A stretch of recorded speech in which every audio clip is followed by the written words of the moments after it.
Ta-da! Hello! I made a list of 5 things that I like about Estonia and 1 thing that I love. There are many things that I like about Estonia and there is nothing I could seriously dislike. I come from Poland, but I've lived in Estonia for over a year now and I've been asked why Estonia so many times. I could never come up with a satisfying answer. Number 1. The weather. I know it may sound weird to some people, and some may even find it crazy. However, I truly love Estonian weather. It's not that I like when it's almost always cold, but thanks to Estonian weather, I learned to enjoy good weather more. When I came here last January, it was dark, cold and rainy, and I would normally stay at home. After the first 2 weeks, I realized that the weather wasn't going to change. I had to change my approach to it, and I started going out for a walk in rain and cold and wind, but not when it was too windy, of course. It's getting brighter now day by day, but I remember the first day I saw the sun. I was really happy to see the sun. I also remember pictures people shared on social media in which they pointed to the sun and asked if anyone knew what was this little round yellow thing in the sky. Of course, it's not always dark and cold. There is slightly chilly spring, beautiful and warm summer with some white nights, and again chilly autumn, and then dark and cold winter. Number 2. The language. So Estonian language sounds beautiful to my ears. It is very melodic and pleasant to hear. It's spoken by a bit more than 1 million people. It is most similar to Finnish. However, at this point I can tell the difference between the two.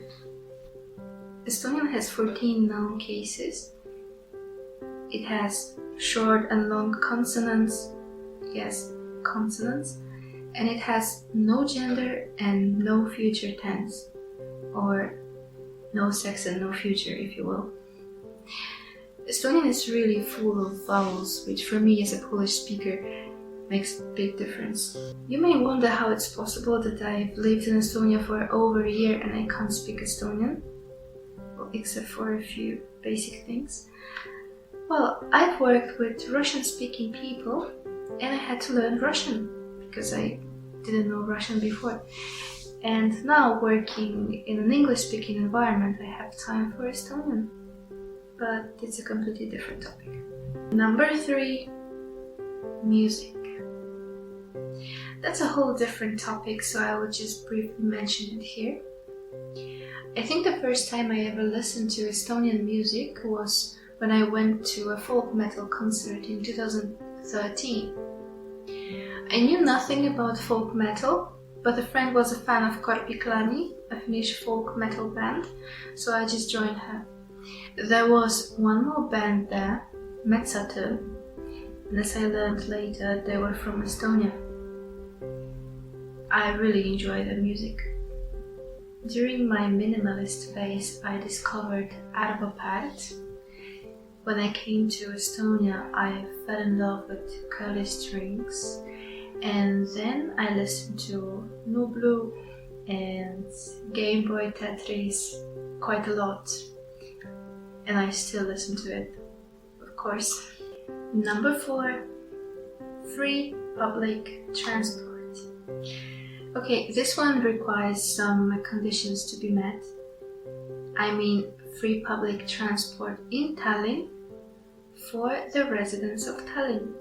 As a fun fact, I can tell you that those modern Solaris buses that you can see in the streets of Tallinn are made in Poland. Number 5. Reflectors. Everyone in Estonia should wear a reflector, and it's a great habit that should be introduced everywhere in the world. I didn't have any reflector back in Poland. Well, I had a reflective vest for when I had to come back home in the dark. But here in Estonia, I have reflectors attached to all my bags. Reflectors are everywhere. I even saw them on trees. Even if you don't live in Estonia, it's only beneficial if you have a reflector always with you in the dark. I have one here that I made myself. Finally, one thing I love. Estonia feels like home. I feel comfortable here and I want to stay. I love Poland, my home country, but I also love Estonia. I watched and read tons of things like weird facts about Estonia or things you didn't know about Estonia. And the thing is, those things are not weird, and I know most of them. The reason can be also that I am not from a very far exotic country. It doesn't mean that there is nothing more to discover. On the contrary, there is everything yet to be discovered. Thank you so much for watching, and I hope you have a great day, or night, or, well, see you soon.